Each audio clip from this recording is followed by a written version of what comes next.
Nous avons 3 textes qui vont être lus par la pépinière de l'Union des femmes du Jubilé. Madame Alice Sophie Edwige va lire le premier texte, le deuxième à l'Oblandine et le troisième par Denise Ngora Anyero de la Grande Chorale.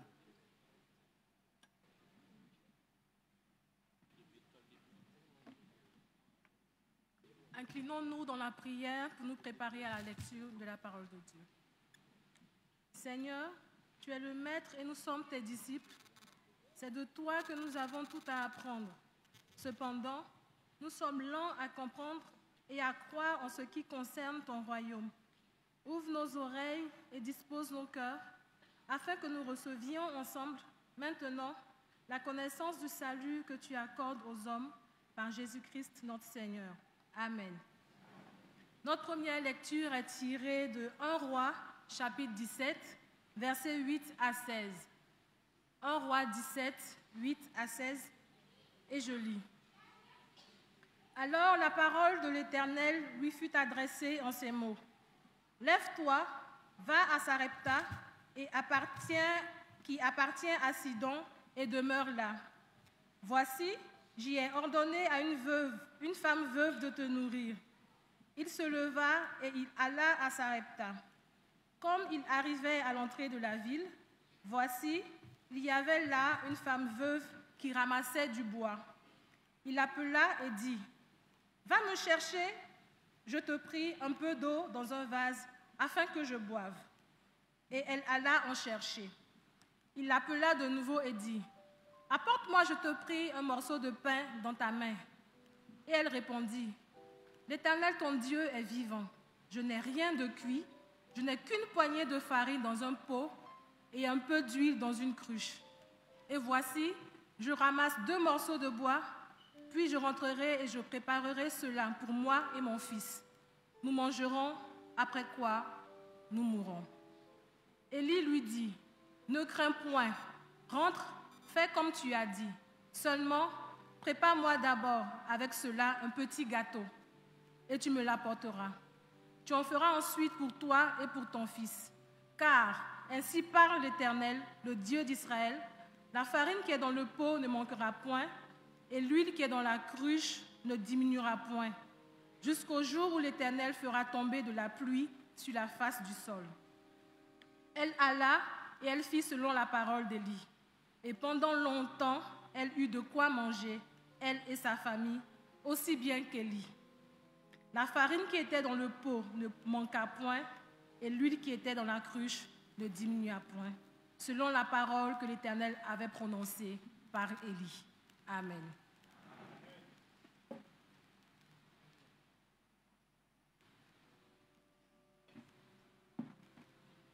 Nous trouvons notre deuxième lecture dans le Nouveau Testament, aux Actes des Apôtres, Acte 16, le verset 11 à 15. Acte 16, le verset 11 à 15. Et nous lisons. Étant partis de Troas, nous fîmes voile directement vers la Samothrace et le lendemain, nous débarquâmes à Néapolis. De là, nous allâmes à Philippe, qui est la première ville d'un district de Macédoine et une colonie. Nous passâmes quelques jours dans cette ville. Le jour du sabbat, nous nous rendîmes hors de la porte, vers une rivière où nous pensions que se trouvait un lieu de prière. Nous nous assîmes et nous parlâmes aux femmes qui étaient réunies. L'une d'elles, nommée Lydie, marchande de poupe de la ville de Thyatire, était une femme craignant Dieu, et elle écoutait. Le Seigneur lui ouvrit le cœur pour qu'elle fût attentive à ce que disait Paul. Lorsqu'elle eut été baptisée avec sa famille, elle nous fit cette demande. « Si vous me jugez fidèle au Seigneur, entrez dans ma maison et demeurez-y. » Et elle nous pressa par ses instances. Amen.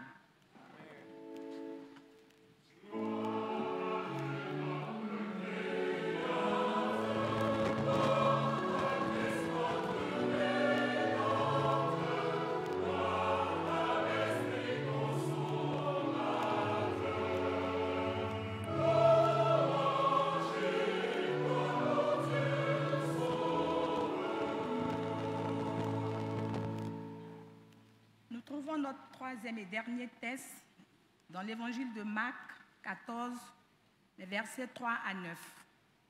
Marc 14, 3 à 9. Nous lisons.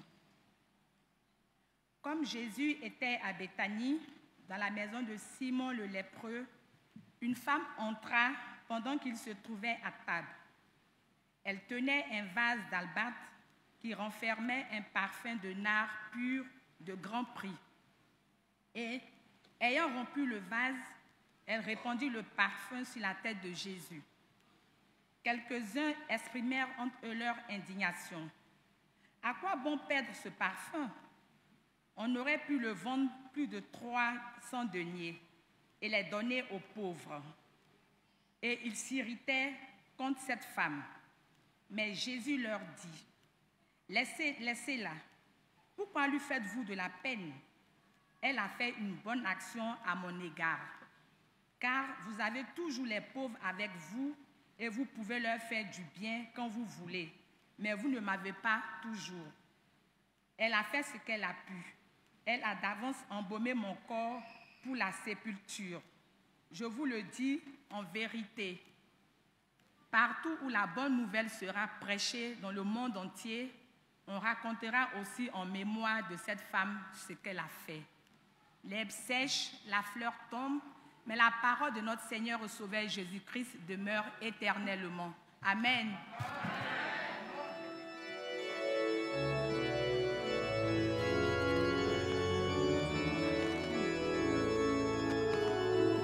Amen.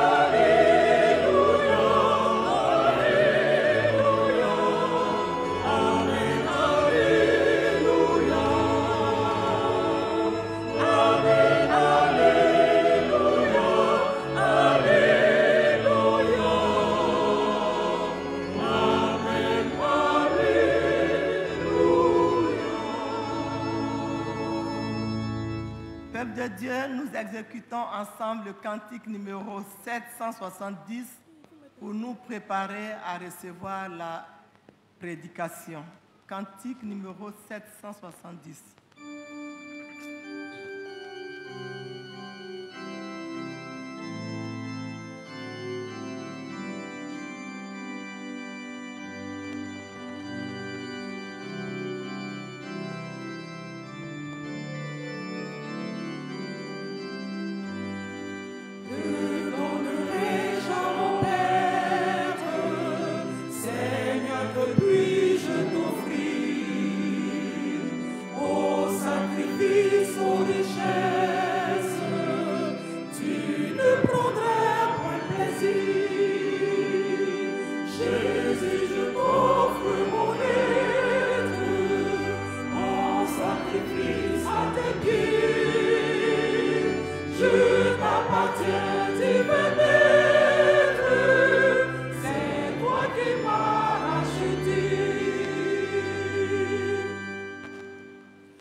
Merci, veuillez vous asseoir et nous prions.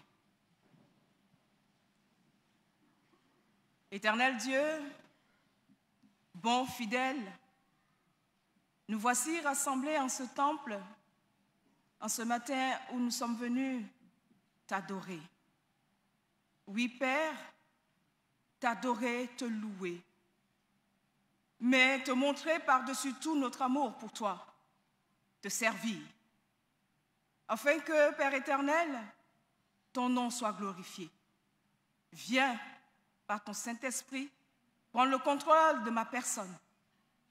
Et de peur que mes mots n'écorchent, Seigneur, dispose les cœurs à entendre le message que tu as pour nous ce matin. Fais-le, Père éternel, nous t'en supplions, car c'est au nom de Jésus que nous te prions. Amen. À vous, bien-aimés dans le Seigneur, d'ici au Jubilé ou d'ailleurs, par le web qui nous suivez, recevez mes salutations fraternelles au nom de Jésus. Que sa grâce et sa joie nous inondent. Son amour soit notre partage. Moi, je vous aime et Dieu vous bénisse. Amen. Salutations particulières à toutes les femmes, toi, femmes méthodistes, car cette journée du dimanche 25 août 2019 t'est dédiée. Bonne célébration à toi. Le lectionnaire de l'Émucie nous propose le thème suivant. On racontera en mémoire ce qu'elle a fait, tiré de Marc, chapitre 14, le verset 9 qui dit « Je vous le dis en vérité, partout où la parole, la bonne nouvelle sera prêchée dans le monde entier, on racontera aussi en mémoire de cette femme ce qu'elle a fait. » Pour soutenir ce thème, nous avons lu 3 textes. Le premier, 1 Roi, chapitre 17, le verset 8 à 16. Le deuxième, Actes des Apôtres, le chapitre 16, les versets 11 à 15. Et l'évangile de Jésus selon Marc, chapitre 14, les versets 3 à 9. On racontera en mémoire ce qu'elle a fait. Pour traiter ce thème, nous proposons le plan suivant en 2 parties. La première partie sera composée des résumés des textes, de définitions de mots-clés ou d'expressions, reformulation des thèmes, le contexte. Et la deuxième partie, quelques applications et les exhortations, les leçons à retenir pour nous et une conclusion. Que disent donc les textes que nous avons lus?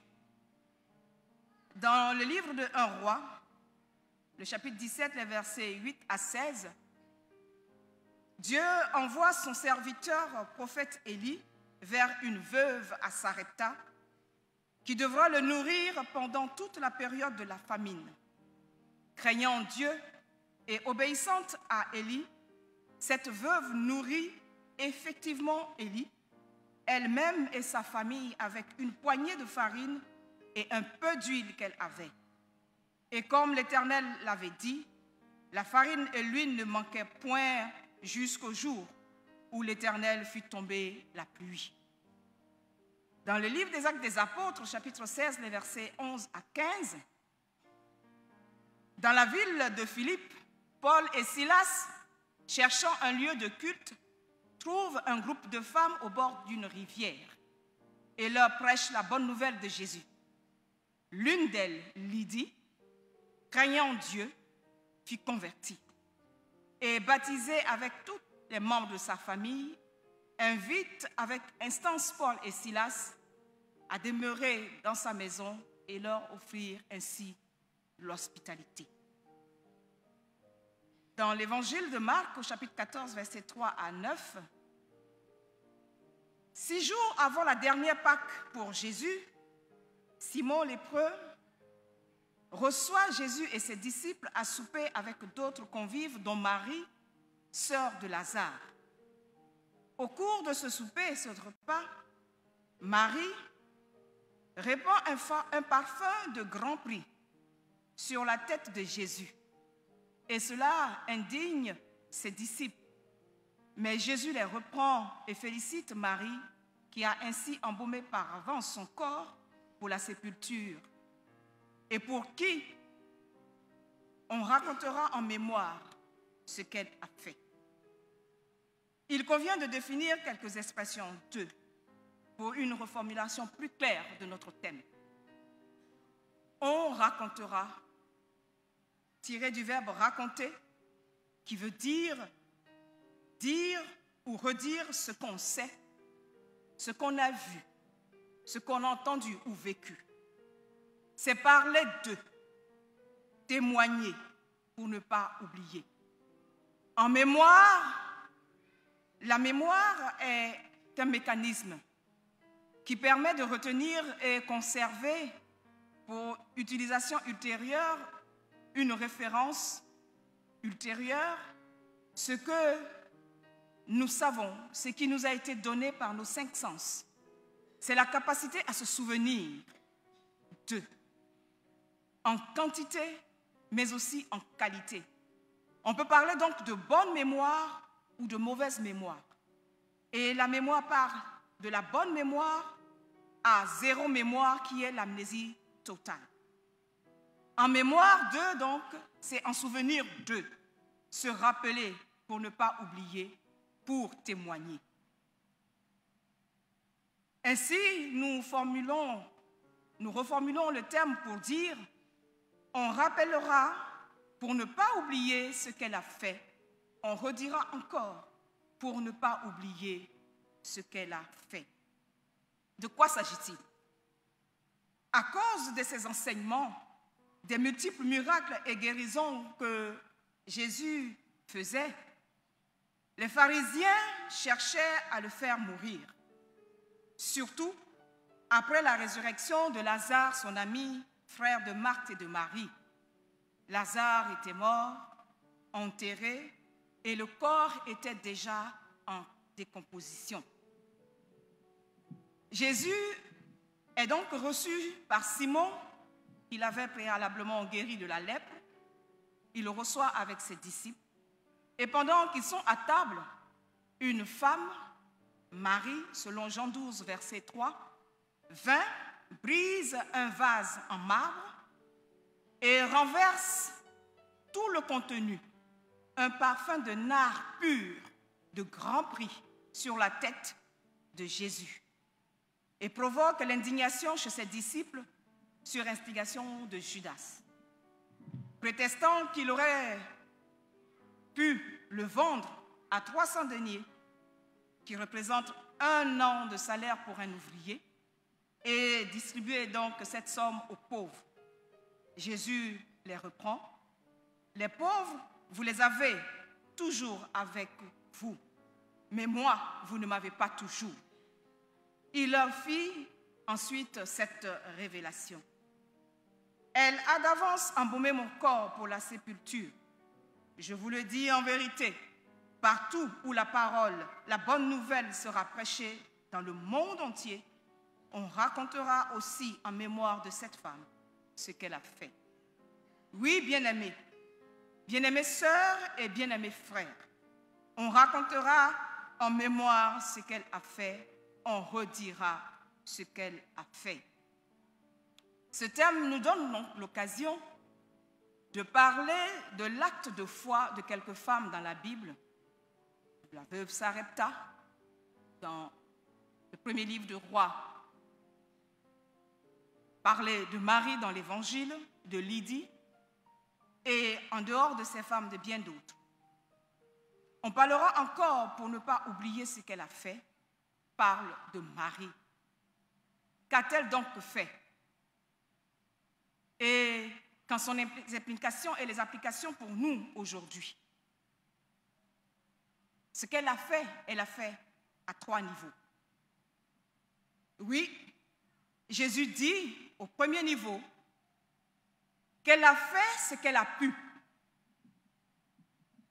Ce qu'elle a pu, prendre son vase de parfum, venir dans la maison de Simon, rompre le vase et répandre tout son contenu sur Jésus. Dans l'évangile de Jésus selon Jean, il est dit que ce parfum même a coulé sur les pieds de Jésus. Et en cela, elle a essuyé les pieds avec ses cheveux. C'est sa décision au premier niveau. Au deuxième niveau, Jésus nous dit toujours, elle a fait une bonne action à mon égard. Jésus bénéficiaire. Jésus est trempé d'huile, nard pur, de grand prix. Il sent bon. Lui qui marche par tous les chemins, il sent bon. Et toute la maison de Simon est remplie de ce parfum d'odeur très agréable. Le deuxième niveau, c'est l'impact sur tous. Au troisième niveau, Jésus nous dit toujours, et il s'agit là d'une onction du corps de Jésus, par avance, elle a embaumé mon corps pour la sépulture. Oui, le troisième niveau, c'est la portée pour l'éternité de son acte. Comment l'a-t-elle fait? Avec quoi? Excusez-moi. L'usage du parfum est une pratique courante dans la vie et la tradition juive. Cette huile, ce parfum sert d'onction odoriférante pour faire un grand honneur à un bienfaiteur ou au chef. Le parfum sert aussi à rendre hommage de gratitude et de fidélité. Et sert aussi comme les aromates destinés à embaumer les corps des défunts. Marie, en renversant le parfum sur la tête de Jésus, a accompli ces trois fonctions, et bien plus, car avant tous, et même avant les disciples, elle a exécuté la loi et les prophètes. Cette loi qui dit, tu aimeras le Seigneur ton Dieu de tout ton cœur, de toute ton âme, de toute ta pensée et de toute ta force. C'est là le premier et le plus grand commandement. Et voici le second qui lui est semblable. Tu aimeras ton prochain comme toi-même. De ces deux commandements dépendent la loi et les prophètes. Matthieu 22, les versets 37 à 40. Ce parfum de grand prix, elle l'avait pour son propre usage, certainement réservé pour les grandes occasions. Femmes, nous le savons bien, nous avons toujours dans notre placard, dans le coin, un parfum que nous réservons pour les jours et les occasions très spéciales, les occasions très spéciales, et pour lequel quiconque, quelque enfant, même l'époux s'il s'aventure à l'y toucher ou simplement à le déplacer, suivez mon regard. Oui, bien-aimée, on parlera encore de ce qu'elle a fait. Et toi, ma sœur, femme méthodiste, d'ici et d'ailleurs, toi qui nous entends par les ondes, toi qui nous entends et qui nous écoute en ce jour, le Seigneur Jésus te regarde, il t'attend. Hier, il te disait, il te manque une chose pour la vie éternelle. Aujourd'hui, comme la veuve de Sarepta, Marie, Lydie et bien d'autres femmes comme la Sunamite, femme de foi, quelle est l'œuvre de ta foi en ce Dieu qui t'aime encore? En vérité, que racontera-t-on en mémoire de toi? Est-ce tes retards? Je suis concernée. Tes murmures, tes bavardages, ta paresse, ton retrait. Bien-aimée sœur, que veux-tu qu'on raconte de toi? Jésus attend la manifestation de ta grande foi en actes concrets qui touchent son cœur. Mais me diriez-vous, mais comment? Mais comment? Juste de deux manières. La première, faire juste ce que tu peux. Juste ce que tu peux. Pour ton Église, pour ta famille, pour ton pays, pour la société, pour le monde, pour l'humanité. Tous attendent que tu fasses juste ce que tu peux. Et tu peux le faire par les soins et ton dévouement à tes pasteurs, aux serviteurs de Dieu.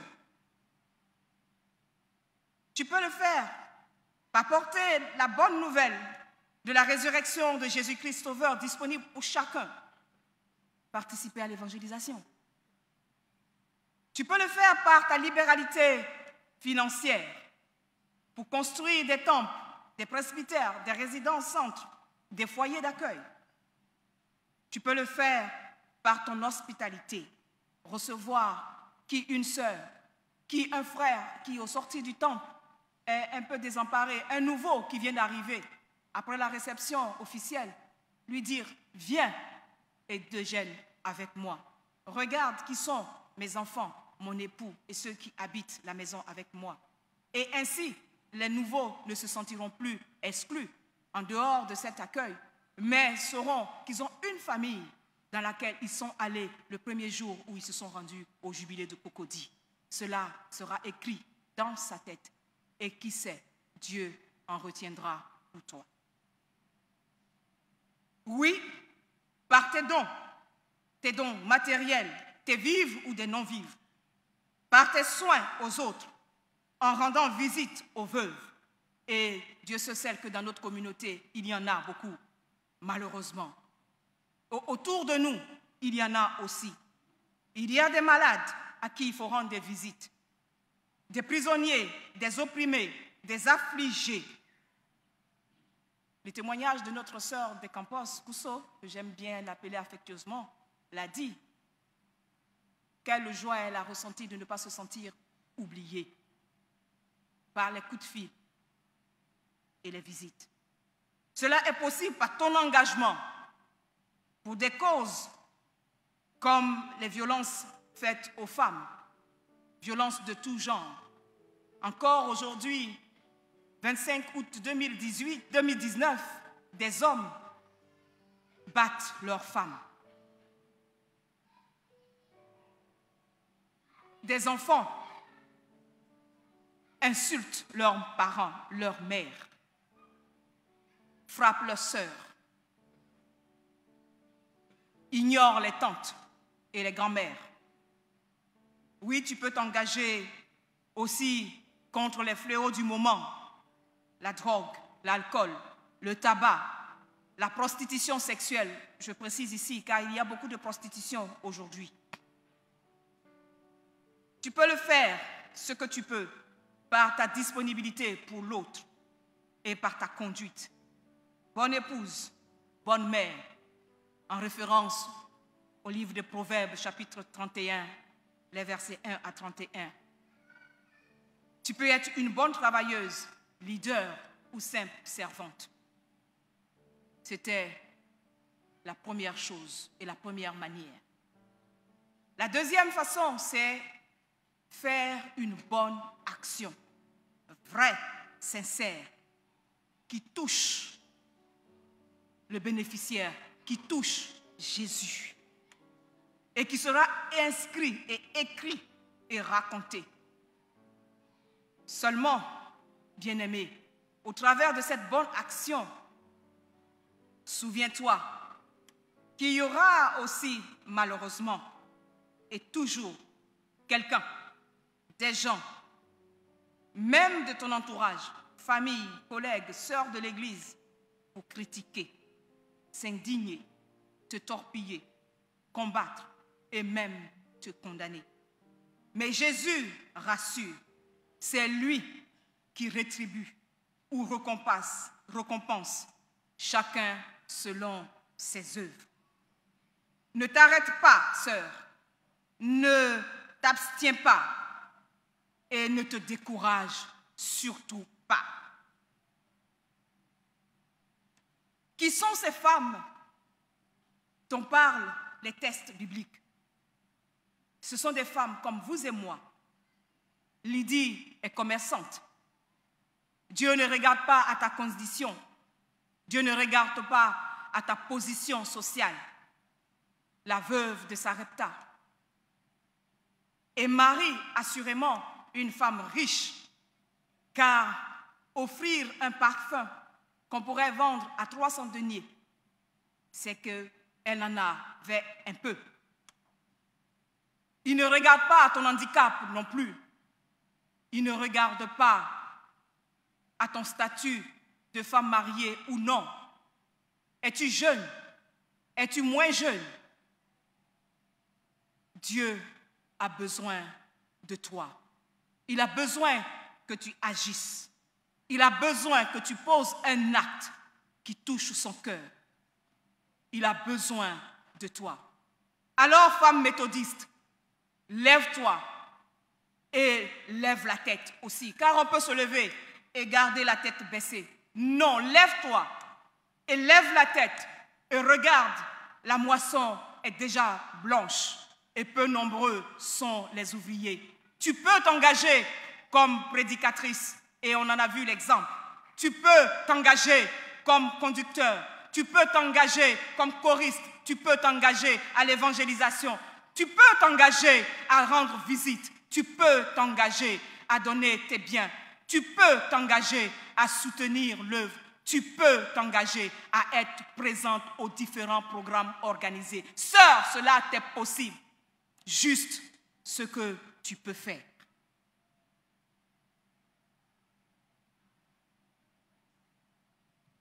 La carrière terrestre de notre Seigneur Jésus-Christ s'encadre entre deux hommages embaumés. À sa naissance, la myrrhe des mages d'Orient, Matthieu 2, verset 11. Et le nard pur de Marie, juste avant son arrestation, sa crucifixion, sa mort et sa résurrection. Bien-aimée sœur, veux-tu faire partie de son ministère aujourd'hui? Il revient bientôt. Il revient bientôt. Comme Marie et toutes nos mamans et toutes nos sœurs et nos filles qui ont été distinguées en ce matin, on racontera en mémoire ce que tu fais pour le ministère de Jésus. Bien-aimé, on racontera ce que tu fais. Ainsi, ton nom sera écrit dans le livre de vie. Qui ne veut pas voir son nom inscrit dans le livre de vie si on raconte en mémoire de toi ce que tu as fait? Assurément, Jésus, qui est le juste juge, te rétribuera ou te récompensera selon tes œuvres. Bien-aimée sœur,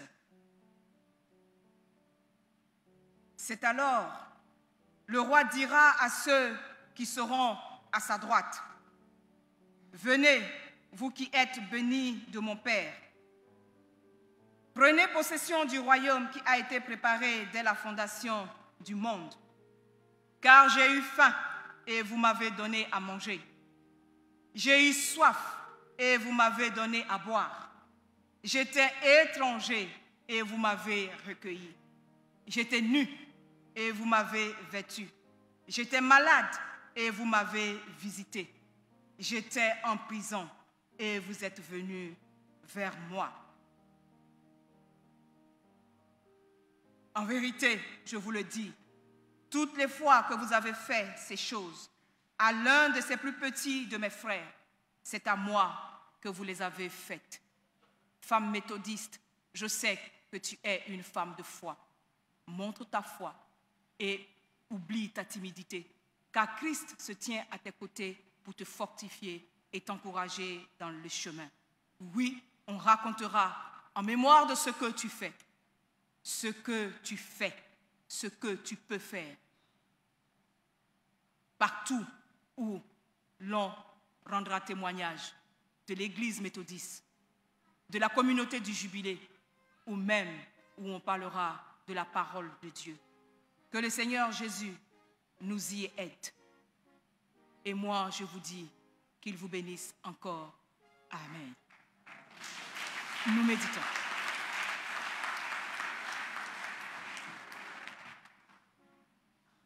Nous méditons.